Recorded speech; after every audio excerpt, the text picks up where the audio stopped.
Dong Yan, ibinahagi ang plano ng pamilya ngayong Pasko. Tunghayan sa report.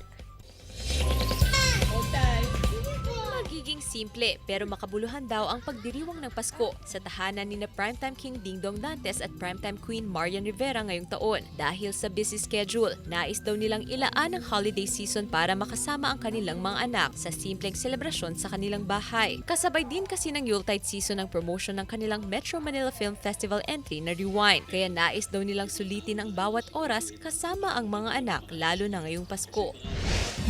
Bakit nasabi ni Firefly actress Alessandra De Rossi na magaling na child actor si Ewan Michael? Ito raw ay dahil sa magandang attitude ng bata sa set. Nakikita raw niya na malayo ang mararating ni Ewan sa show business. Lalo todo suporta ang kanyang ina. Kasama ang Firefly sa 2023 Metro Manila Film Festival entry na ipapalabas sa mga sinehan sa December 25. Gab De Luna para sa Mornings with Jimmy Regional TV.